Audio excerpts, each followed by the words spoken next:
Эмне үчүн маска кийбей жүрөт? Мен айтайын, ошо эмне үчүн маска кийбегеним, просто мен видеого тартып ошо аял менен баягы провокатор кылып, башында эле келип отурганда уже жиним келип. Петь, вы откуда приехали? Вы по-русски? Не важно, я говорю, не важно. Это, конечно, важно. Конечно, важно. Вы плохо говорите по-русски. Вы откуда? Сен үчүн эми бизди таксиден иштетпейт, ошондон жакшы үйрөнбөйсүңбү, движенияларды жакшы кылбайсыңбы деп ошентип кеп балдар чалышып. Поедешь домой к себе, понял? Оталдырып болобу? Кнопка менен оталып турбайбы бул, а?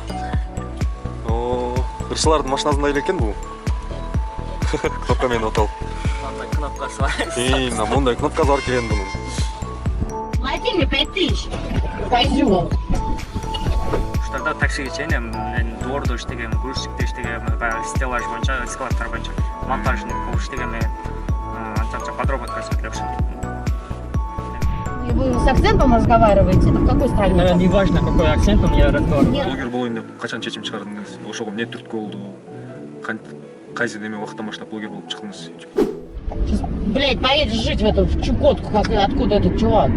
Таксиге канчадан бери иштеп баштадыңыз? Таксиге. Такси боюнча айтып кетсем, Ал айтып атат, действительно, бирок ал айтканда деле чындык бар да, мисалы көп эле правиланы билбей айдай беришет.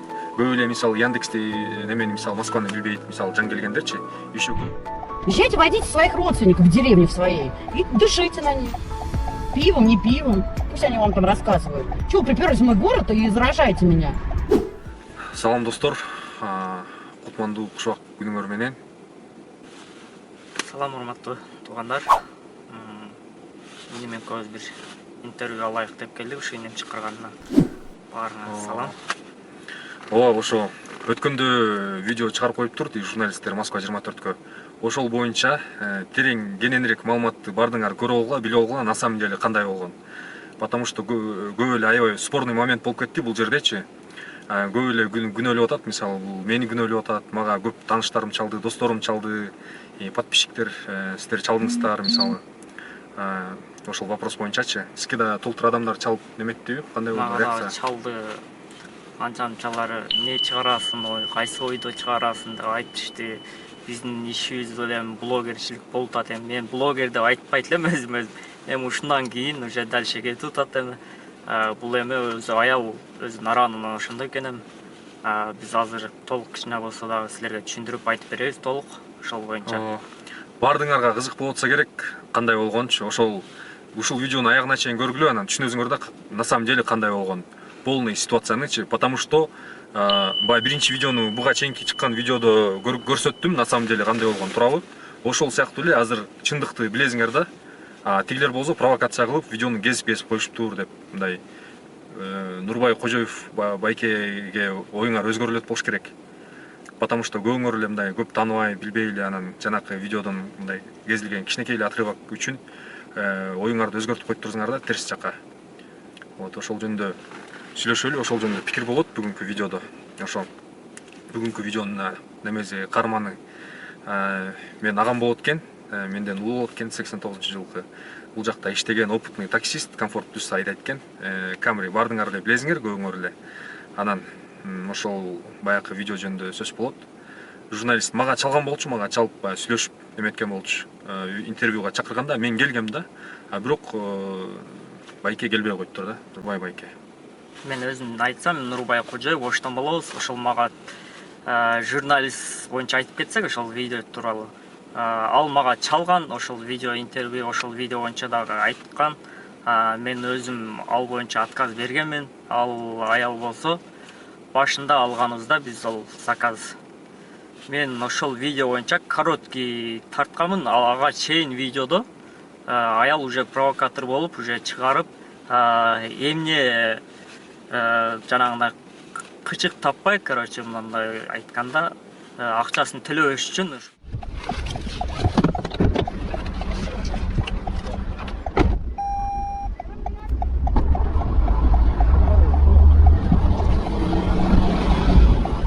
А вы сделаете сиденье нормальным? Мам, ну ты достался. А где водитель? Подожди, мама, просто. Как сиденье делается? Саша, ты скажешь. Ну давай сделай. Вон он. Почему на комфорт? Ты комфорт плюс вызвал? Нет, я не хочу сидеть под углом 90 градусов. Можно его сделать чуть-чуть назад? Спасибо. Ну, никогда не нормально. Нет, ну потому что я оплачиваю все время эти мероприятия, Ром. Здравствуйте. Пожалуйста. Ром, Денис, ты... Үшін урушарга жол таппай, урунарга тоо таппай кыскасы. Башынан анын немеси ошондой болчу экен да, ою терс болчу экен да жаман. ой ошондой болчу эле, эмне кылышты билбей ошол акыры анан маскага асылып баштаган. Мен масканы ошол көз жарымдан баштап тарткам да, ошол масканы кадабай деп. Мынакей маска деп. Анан ал боюнча ошол маска кадабаган үчүн көбүнчө мени виноват кылып кетет. Вот мне человек говорит, одевайте маску. Человек говорит, одевайте маску. Я в маске. Это водитель такси. Прекрасно. Аял өзүнүн арагынан кичине болсо жетишпейт экен, көрүпсүңөр. Аягында дагы урушуп кеткен. Балдары менен урушуп кеткен. Күйөөсү менен дагы урушкан, ага чейин дагы урушкан.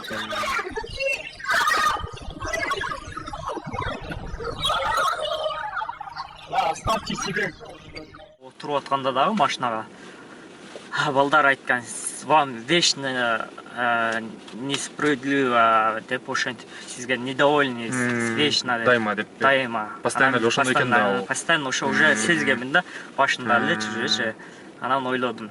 А негизи ошо жана башында эле жок беле булардын маскасычы. Өзү биринчи келгенде бул аялында дагы жок эле, күйөөсүндө дагы жок эле, балдарында дагы жок эле. Анан келип отуруп мени карады. Маска жок. Эмне кылышты билбей, ошодон баштады. Маска кийип туруп анан сразу эле баштаптыр да. Маска кийген сразу. Уже мен анан видео башта тарткан. Күлчат этип койдум. Менде постоянно видео болуп турат. Анан күлчат этип койгом. Жолдо кетип атканда күлчат этип койгом. Жолдо кетип уже уруш баштагандан кийин уже күлчат этип, андан кийин мен түшүрөм дегенде дагы ал вообще түшпөй койду да. Мени жеткизесиң болсо полицияга чалам. Чал дедим. Полициянын даже номерун билбейт экен өзү. Жашап туруп ушу Россия Москвадачы. Москва полиция 102-ге чалса болот да. 991-ге, 992-ге чалам деп отуруп алды. 991 бул Американын 911 деген. 911 деген. Полиция, Американын немеси болот, полициясы болот. 911. Конечно.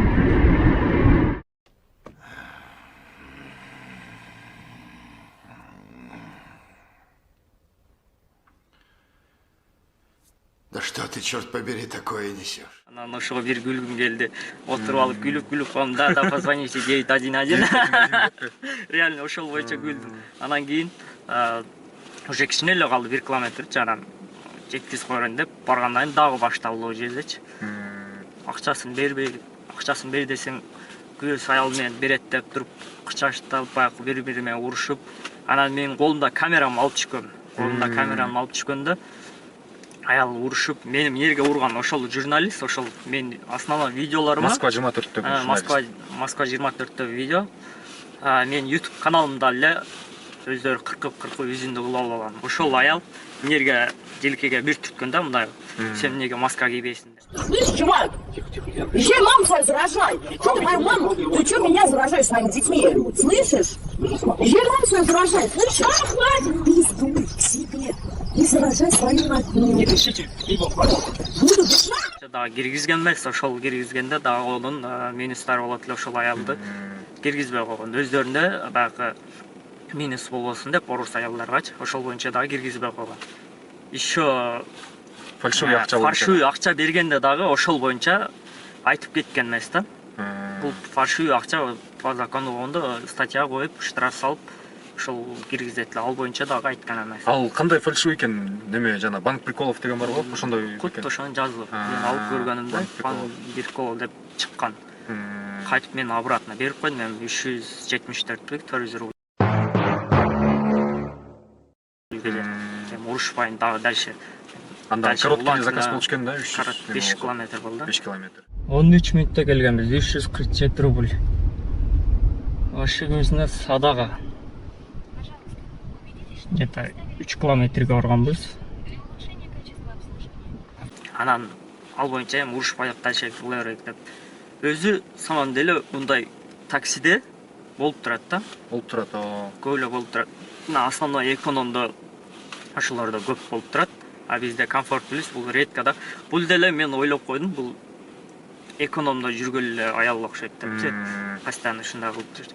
Кээдечи Яндекс өзү экономдо жүргөндө адамдар баягы машина жок болуп калганда комфорт плюска таштап коет да. Какой класс ты вызвал, Денис? Какой обычный? Я не знаю, какой ты вызвал класс. Ну, посмотри. Машина жок болуп Өзү калат доплачивать районда. этиппи Яндекс же кандай? База кандай болуп калат же? Жок, ошондой эле ошол эле суммага кээде коэффициент болгондо ошол эле сумма көрсөтөт дагы комфорт плюска заказ чыгып коет да. Комфорт плюс алып кете берет. Onu билбейбиз биз. Ошондой А болуп тиги калат. бирок эконом по факту эконом эле заказ берген болот тиги. По факту эконом эле болуп калат да. Ошондой болуп калат. Просто кээде экономдо бар да жана сниженный тариф деп аябай өтө экономдон да арзан кээде тарифтер чыгып калат. Ошондо эч кандай жазуу деле чыкпайт экен да силерге комфорт плюска. Жок, андай чыкпайт. Андай чыкпайт. Ошо по факту эле ошону таштап коет. Билбей калабыз да. Анан ол аял өзү провокатор аял экен, бесплатно кетишин ошондо уруш чыгарган. Ошон үчүн мен видеого тарткан ошол үчүн видео көрсүн деп ушундай адамдар болот деп. А журналистке могу адам көрө албастык кылып, могу ишин аяп, Москвадагылар ошондой өзү биздикилерди иштебесин деп ошондой кылып чыгарган экен. А самом деле биз өзү биз таможенный союздабыз, билесиңер. Кыргыз право РФ иштесе болот любой. Бул по закону иштей беребиз. Бизде эч ким запрет эте албайт. Булар просто журналисттер видео просмотр алсын деп, видео бул жактан 20 орустардын өздөрүн көрсүн деп, кичине адамды жек көрсүн деп кыргыздарды ошентип чыгарып койгон. Ошону алып турупчу бизди жаман көрсөтүп. Билесиңер өзү, жаман адам дальше жаман кылып кете берет өзү. Жакшы адам жакшы кылып кете берет. Бирок ошол видеодо деле жакшы комментарийлер бар экен, кыргыздарды защищать этип жазган орустар бар экен. Мен дагы көрүп чыктым ал бир сыйра. Ошол эртеси күнү мага чалгандан кийин видео жүктөгөндөн кийин сразу көрбөдүм. Комментарий кылдымчы. Эртеси күнү анан бош убакта полный секен окуп чыккан полный эле. Бар экен ошо түзүк эле жакшы эле адамдар жазгандарчы, ошол боюнчачы. Полный эле окуп чыкканбыз да. Анан мо кыргыз праволарды айтат көбүнчө, ошол видеоңор үчүн бизди запрет кылат дейт. Урматтуу туугандар, вообще запрет кыла албайт. Бул биз таможенный союздабыз, и право боюнча вообще запрет кыла албайт. Кыргызстан такси боюнча иштей берет полный. Анан видео боюнча көңүл бурбай эле коюш керек ал боюнча. Полный эле айтылып кетти. Ошол бир видео үчүн бирөө үчүн бардыгын оюн бөлөккө жүгүртөт. Кээ бир кыргыздарыбыз өзү деле бар, бизде деле минустар сразу кыска ойлошот. Кыска ойлошот. Бул таштай бериш керек, бияк көбүрөөк ойлонуш керек, анан ой жүгүртүш керек ошол видеонун ким кандай болгонун. Бирок действительно маска кийбей койгон мен аябына, мен просто мен өзүм ошо видеого эмне үчүн маска кийбей жүрөт? Мен өзүм айтайын, ошо эмне үчүн маска кийбегеним, просто мен видеого тартып ошо аял менен баягы провокатор кылып башында эле келип отурганда уже жиним келип кетти да. Мага типа кыласың. Эмоцияга алдырып коюп турсуз да. Атайын. Мен кыласың, мен сага акча төлөп атам дегенсип башындачы айткан ошо видеодо. Ошондон кийин мен ошого кадабай, мен до конца уж. А так негизи маска кийип эле жүрөсүз да. А так мен ким баягы келип өзү комфорт плюсачы келгенде келип отурат, здравствуйте, а можно маска кийбайт дейт, өздөрү айтып калат. Да, хорошо, дайте. Өлө мен видеолорумда болот, анча-мынча видеолорумдачы маска кийип алды. Макул деп эле кийип алам. Кайлардын майдиштиктерин көрүнчө эмнеге асып кийип алам. А так ошол аял өзү мага келип жиниме тийип койгондо мен да ошого өчөшүп, баягы мен алышып, булар акча берип типа мен услугам кылат дегенсип, баягы кайра бой көтөрүп, ошол үчүн да ошодон ушуп кеткенбиз да. Эмечи, анан ого көңүл бурбай эле жүрөм. Өткөн иш өттү деңизчи, мисалы. Азырда мындан кийин ошондой ситуацияга попал болуп калсаңыз да, кайра точно эле ошондой ситуация болуп калса, ошол ситуацияга кайра эле попал болуп калсаңыз один в один. Эмне кылат элеңиз? Азыр ситуацияңыз кандай болот? Мен маска кий десе кийип, дальше видеого тартып, дальше уланып беребиз да ошо. Унчукпай эле коет белеңиз, теңелбей эле. Же точно эле ошондой кылат белеңиз, же кандай болот? Смотря өзүнүн клиенттин өзүнүн немесине карайсың да. Жүрүш турушуна, сүйлөшүнө ошого карап турган. Ошого карап туруп өзүң чечим чыгарып өзүң дальше улантырып кетесиң да, өзүң карап туруп. Кээ бирки ошол специальный провокаторлар бар да, ушундай чыгара турган. Ошолорго өзүң карап туруп неме кылышың керек. Чалып турго скеда. Журналист жөнүндө мага, короче, журналист чалган ошол күнү. Бир күн мурун чалган. Короче, ошол такси боюнча айтып кетпейсиңби, өзүңөр кыргыз таксопаркыңар бар экен. Ошентип сурадыбы? Кыргыз таксисттер кандай иштейт Москвада? Орусча жөнүндө айтпады. Просто ошол такси боюнча айтып кетпейсиңби кандай движение болот, таксиде кандай болот деп чалган. Макул, я подумаю, я потом перезвоню вам деп айтып койгом. Эртеси кечке чалбадым. Эртеси дагы бөлөк номердон чалды дагы. Таксопаркка кошулбайлыбы деп чалды. Машина барбы же арендага машина ишке орношпойбу деп чалды. Менде машина жок андай момент. Кийин неме кылсаңар, машина тапсаңар улап коем дедим. Алдан өчтү. Эртеси күнү уже мени издеп, как положено, мен биринчи адрес регистрация болгон таксопаркым. Ал жерде азыр самам деле жок да, ал жердечи. Өз баштап отурган эле балдарчы. Мен ошол досумдун немесинде регистрация болуп ошол жерде отурган эле. Азыр данный момент ал жерден көчүп кеткен. Көчүп кеткенде ошол жерге адреске издеп барган. Издеп барыптыр тиги видеодо. Парк Алямал деп сен ошол жерде регистрация болгон. Ал регистрация болгону Google'да эле карап кайерден чыгат экенин көрүп барган да. Барган, эртеси чалган. Таңамал саат 8 бикен 9 бикен мага чалды, мен эми ойгондум эле. Чалсам, кыздарым ойгонуп чалды, короче, я хотел на работу устроиться, есть у вас машина деп, как найти офис деп чалган. Биз ал жерде жок, уже кеткенбиз деп айтканмын десем, бир аздан кийин ошол эле номердон бир кыргыз киши чалган. Атты кимде аткан видеодо жүргөн, ошо видеону көрсөңөр болот. Ошол чалган. Кошко монтаж кылган да. Ошол чалган, неме дейт, аты Максат деп атты. Чалганда дагы силерде канча процент уланат, машина барбы деп сураган да, ошол боюнча сураганда. Подозрение болдубу ошондо? Подозрение болгон. Биринчи чалганда орус чалганда уже билип калган, орус чалгандан кийин артынан кыргыз чалып туруп атпайбы? На Люблинская, как ваш таксопарк найти? Здравствуйте. А что вопрос какие там? Ну, я поработать хотел. Вот Люблинская 102А, тут торговый центр. Поработать? Да. Не, мы там уже приехали в другое место. В смысле? Ну, это там уже закрыли просто. Теперь проверим, получится ли устроиться в этот таксопарк, если позвонить и поговорить на киргизском. Просим носителя языка Мирлана Джабоева. Алло, салам алейкум, кайра мен чалатам. Неме, условияларыңар кандай эле, брат? Мирлан разговаривает несколько минут, потом переводит на русский. Его согласны взять на работу. Подробно рассказывают условия. Комиссия за каждый заказ оказывается в 2 раза ниже, чем в среднем по городу. Там у них 3%. Сүрөтүн карасаң WhatsApp-ында орус баланын сүрөтү да. Что-то бул подозрительный болуп атат. Бул ошол жерден бирөөдөн чалдырып да деп ойлодум. Ля ты крыса. Анан как положено, 3%-тан улайбыз, ошол эстебиз про лицензияңды жиберсеңер улап коебуз дегенбиз да. Ошойдон өчтү, кийин ошойдон чалбай койду да. Андан кийин эле какое-то время өткөндөн кийин видео чыкты, ошол боюнча жиберди мага. Балдар жиберди онда, балдар жиберип, на сен видеоң чыгып турго, Москва 24-кө эмне кылдыңар деп эле баардыгы чалып, сен үчүн эми бизди таксиден иштетпейт, орустан жакшы үйрөнбөйсүңбү, движенияларды жакшы кылбайсыңбы деп кечке балдар салышып. Мен айттым, бардым эле, туугандар, бул эми бул обычный эле бир журналист дедим. Бизди жаман көрөсүз. Бизде деле бар го дедим, журналист. Типа ошондой эле журналист дедим. Көңүл бурбай эле иштей бергиле дедим. Кээ түшүнгөндөр түшүндү, түшүнбөгөндөр кээбиркилер уже атырылып дагы деле ойлонуп жүрүшөт. Көп эми көңүл бурбай эле кош керек экен, бул жакта да баардыгыбыз иштеп жүрөбүз, олорго көңүл бурбай эле өзүбүздүн ишибизди кылып кете берейик, движениени кыла берейик дальше. Таксиге канчадан бери иштеп баштадыңыз? Таксиге боюнча айтып кетсем, мен биринчи 2016 ошол сентябрь октябрларда 1 ай иштегем, андан кийин Кыргызстанга кеткем. Андан кийин Кыргызстанга барып, эс алып өзүмдүн иштеримен болуп 2017 ошо апрель бикен мартта келип, андан кийин кичине жүрүп, июндарда отурсам керек, таксиге июндарда отурдум. Таксиде отурганда сразу таксини айдап кетпедим, сразу кичине үйрөнүп, мага алмалда такси боюнча эч ким үйрөткөн эмес да.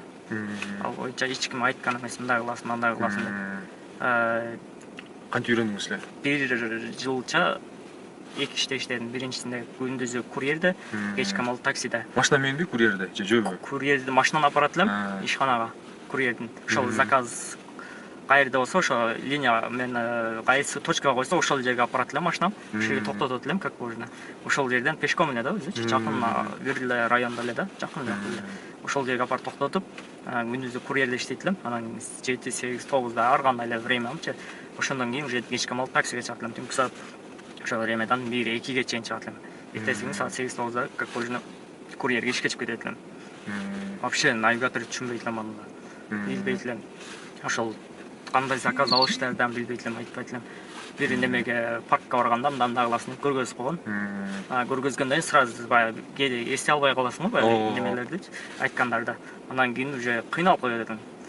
Секин карап сураштырып. Ойлонуп билбей, эмне болуп кетти деп да. Кээ бирде клиенттерден сурайт элем да. Клиенттер кээ биркилер айтат эле, клиенттерчи, "Мен бияка жүрүм, мына жака." Кээ бир клиенттер айтпайт эле, вообще сүйлөбөйт эле. Не знаю деп коюп отура берет эле. Өзүм карап, навигаторду алыс жакын кылып, навигаторду башта бир тергенде 2 адрес терип алат элек. Бияка, ошону өчүрүштөн билбейт элек да. Бир жерде 2 жолу айланган күндөрүм бар да. Клиент айтты, "Сен эмне ушул жерден алып кеттиң эле, ушул кайтып ушул жерге алып келип койдуң го" депчи. Ошол күндөрүм болгон да. Бирок секин аракет кылганда үйрөнүп кеткем да. 2018ден бери эле ошол таксиде жүрөбүз. Анча Азыр Москванын опытный таксистердин бирине. Ошондой деп ойлойт, ошондой дейт. Мына көчөлөрдү жатка билесизби? Основной улицаларды билебиз, эми азыр бул жерде мелкий переулоктор көп болгон үчүн билбейм. Көп эле райондордо могу чоңураак улицалар болсо билем да. Улицалар десем могу райондо деп эле уже эстеп кой заказ түшкөндө, ошол улица кайсы район болсо уже ошол карап туруп кетебиз. Ошол боюнча билип калганбыз да. Ошол эстеш керек да, заказ түшкөндө ошол заказдын адресин карап туруп, ушул райондо ушул жака деп туруп эле ошол. Мисалы бул таксиге бияктан келип анан отурдуңуз да биринчи жолу же Кыргызстанда такси өтөт жүрдүңүз беле? Мен Кыргызстанда да такси кылам, Оштон өзүм Оштон болуп. Ошто такси кылып, бир жылдан ашыраак, 2 жылга жакын Ошто өзүбүз такси кылчу элек. Мен Тико, Матис, ошолор бар өзүбүздүкү такси кылып жүрүп, анан бул жака келгенде ошо.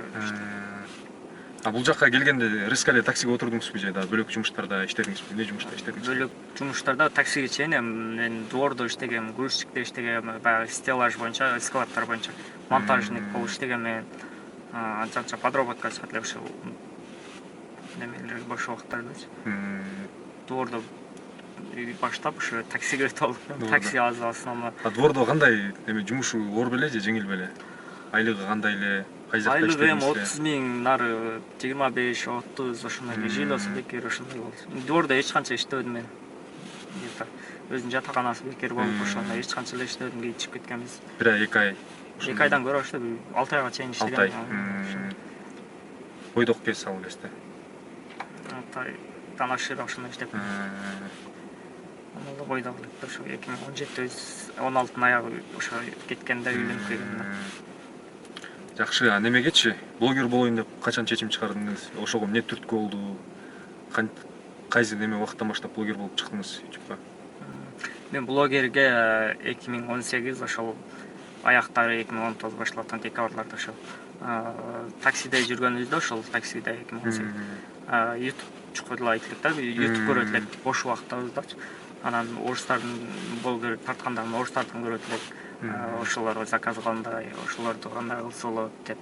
Ошолорго карап эле анан YouTube боюнча дагы YouTube'дан канча төлөнөт экенде ошол боюнча карап чыгып көрүп туруп анан неге биз ушулар кылса биз кыла албайбыз деп туруп ошол боюнча видео тартып, телефондо эле тартып жүрүп ошол боюнча видеолор тартып, такси боюнча эле тарткан, мен только таксиде иштеп жүргөн үчүн сфера ошол таксида бизде эми только таксиде эле тартам мен. Ошол YouTube'дан төлөнгөнү карап туруп эле эми мага бул дополнительный акча болсун, кечке таксиде жүрүп, таксиден сырткарда кичине акча болсун деп ошол боюнча блогер болуп кеттим. Анан 2018ден бери эле ошол видео киргизип, башында кыйын болуп атты, видео тартышта кыйын, уяласың, видеого өзүң карап өзүңө сүйлөштөн дагы өзүң каатып болуп өлүп кийин булар көрсө кандай болот экен деп ойлонуп башында вообще кыйналып жүрдүм. Кийин видео тартышта проблема болуп атты, монтаж кылышта проблема болуп атты. Кээде тартпай калып атканбыз, ошондой кыйналып секин үйрөнүп, эми баш дальше кылып кетебиз, болот эми секин. Азыр мисалы доход примерно орточо канча түшөт YouTube'дан доходчу? Эми ал бул эми видео киргизгениңе карайт, просмотрга карайт, подписчигиңе карап, анан ошого реклама коюлгандан кийин ошого карап кетет да. Жакшы иштесең, азыр менде 6000ден ашык эле бар. Ошого айына $60, $50, $100 ошондой ар кандай чыгып коет эми видеоңо карапчы. Эми бул эми дополнительный болуп аткандан кийин. Кээде одон деле аз болуп калат, эми видео жок болуп калса жок эле болуп калат да, ошого карап кете берет да бул эми. Ага чейин деле ошол акча түшүшкө чейин эле уже видео чогултушуң баягы берейин неме эле чогултушуң эле кыйын болуп калат да. Бул эми оңой иш эмес. Толтура убакыт кетет мисалы монтажга, видео тартканга, ойлонуш керек. Бул психологический мындай кыйын нерсе да негизи. Анан бул YouTube боюнча только идеялар табып неме кылыш керек экен. Биз идея жок болгон үчүн, биз таксиде жүргөн үчүн вообще. Мындай бөлөк идеялар барбы мындай таксиден бөлөк мындай влог тартып, же мындай природаны тартып, мындай путешествияны тартып, ошондой идеялар барбы же андай идеялар жокпу, пландар? Пландар бар эми, баягы ояк-буякты тартканы, бөлөк шаарларга барганы пока убакыт жок. Просто мен такси, анан бөлөк да бир идеялар бар, эми секин болот. Сервис боюнча, авто боюнча, ошол боюнча кетейин деп атабыз эми секин. Эми таксини кичине машинаны букуп билесиңер, ошол боюнча кутулгандан кичине өзүбүз время болгондон кийин анан ошого карап тартып кетебиз. Дальше улантырып. Жакшы. Баса силер билбесеңер, Нурбай Байкенин немесин YouTube каналын ссылкага калтырып коем, ошол ссылкага кирип, каналына өтүп, ошо подписацияны басып койгула, көрүп тургула видеолордун, ошо такси жөнүндө видеолорду чыгарат, пайдалуу кызыктуу видеолорду чыгарып турат жума сайын. Бир жумада канча видео чыгат? Бир видеобу же 2 видео? Ар кандай болуп калат. Кээде бир болуп калат, кээде 2 видео жумасына ошондой болуп калат. Азыр эми мен өзүм ошол таксилер боюнча эми кээде баягы видео тартам. Кээде тартканда короткий видео болуп калат да, өзүм эртемен где-то 10-11де ишке чыксам, кечке мал уже кеч киргенде мен семейный график болгондон кээде ошондой толук болбой калат экен да, видео толук монтажлаганга да болбой калат, ошон чыкпай калат да. Чыкпай калат кээде. Өзүң иштери менен кетип каласың да, ошон тартылбай калат. Ошондо кээде бирде, кээде ам жок болуп калат да, өзүбүз бияктан болгондочу. Таксинин кечке жалкоо болуп калат экенсиң да, сиздин айткандачы. Эки бурулду карап ойлоп отурасың да, өзү болбосочу иш деле кылбайсың да. Жалкоолук деп тура. Негизи такси адамды жалкоо кылат экен. Анан азыр эми биз достор менен кичине футбол ойноп тренировка кылып койтабыз. Эми баары все равно болбойт. Мына кетмен чагып, кара жумушта иштеш керек өзүчү. Ошондон анан жалкоо болбойсуң да. Негизи пландар кандай болуп атат? Негизи ближайший мындай пландар бул жакта каласызбы же Кыргызстанга кетесизби? Кыргызстанга барсаңыз кандай план болот, бияка калсаңыз кандай план болот мисалы? Менин пландарым эми бул жакта калбайм, мен деле. Мен Кыргызстанга барып жашайм. Эми азыр пландар машинаны алып, эми аз-маз үй салып, ошо үй алып, анан ошо ойдон пландар Кыргызстанга барып дальше улантабыз. Кыргызстанда да пландар бар, иштер бар ошол. Кыргызстанда деле ошондой сервис ачып, сервистен иштесем деп атам. Кыргызстанга Ошто эле. Ошо пландарым, ошол кичине финансовый жактан чогултуу эле. Ошол боюнча пландар кетип атат менде. Автосервис ачыппы же өзүңүз оңдоп? Автосервис оңдоп, ошо машина алып сатам. Ошол менин пландарым будущее ошол. Машинага кызыгат турбайсызбы анда? Машинага кызыгат, ошол боюнча. Моторун жасайсызбы же ходовка? Ходовка, мотор, эми нөлдөн баштап секин үйрөнүш керек. Кыскасы жигитке 70 аздык кылат деп, любой жумушту кылып кетет экенсиз да? Ошол боюнча пландар кетип атат эми. Жакшы экен. Ошол боюнча. Бул жакта кылайын десең, бул жакта расход көбүрөөк экен, карап көрсөңчү. Көрөбүз эми бул жакта да финансовый жактан может чыгып калса, бул жакта да ачканга аракет кыласыз. Ошол менин пландарым. Ошол боюнча иштейт азыр. Жакшы. Анда неметсе сиздин машинаңызды көрөлү. Машинаңызды көрүп, элдер неметип койсун, көрүп. Көрүндүктүү. Менеге азыр банковский карта жазылып турат, ушуга ыргытып койсоңор, которуп койсоңор болот. Тамаша катары бул. Так, мынакей достор, Нурбай Байкенин машинасы. Так, бул Toyota Camry, Toyota Camry 2019 жылкы, объему 2, автомат, 6 ступка автомат, сборка российский или европейский? Российский. Так, ушул Байкени, ушул машинаны Байкебиз, Кудай буйрса, утулайын деп калыптыр, Кудай буйрса. Бардыңар ушу каналынан көрсөңөр болот. Бул машинанын тарыхын, историясы. Кызым, мына мондай машина экен.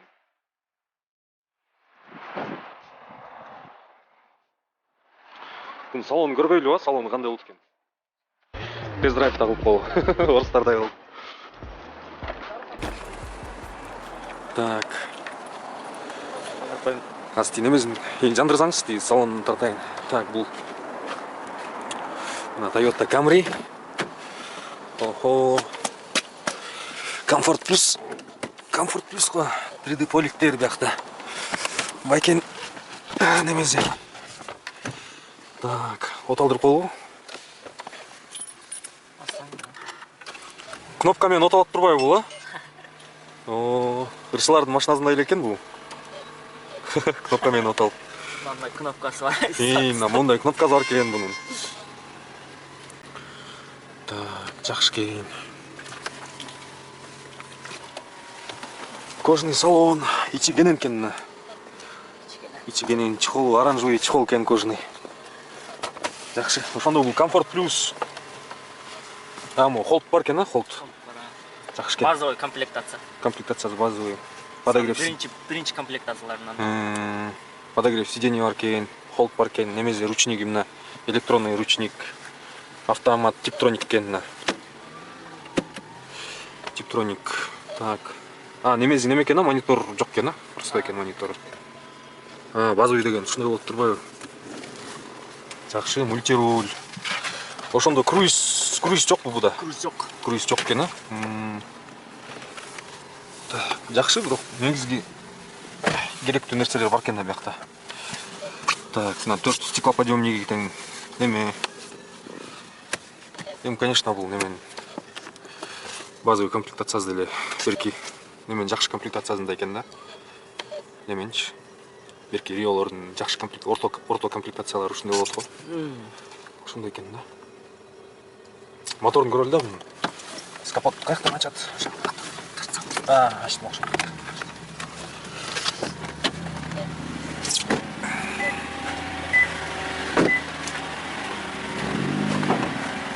Так. Смотри. Руками не трогать ведь. Зашли. На мотор.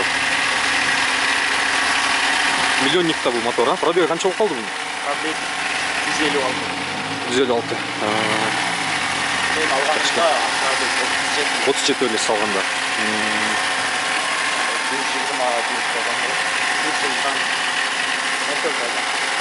14 ай болуп тур да, айдап атканычка. Жакшы экен. Мына газовый опорниктер бар экен. Берки Риолордо. Меникинде мындай эмес. Камри есть, Камрида. Машина куруп калганбыз. 14 айда уже калдык, уже азмат калды, канча калганын экран алмай көрсөңөр болот. Айтып кетем. Жанатка да рахмат айтабыз ушунча. Сиздер поддержка айтып кеткен. Бардыңарга калабыз бири-бириңерге урушпай кечирип болуп, бардыңарга ден соолук. Бул короче видеого лайк басыңдар достор. Бул видео жакса, кандай сурооңор бар болсо, ошол суроолорду жазып комментарийге калтырсаңар болот. Көргөнгөргө чоң рахмат.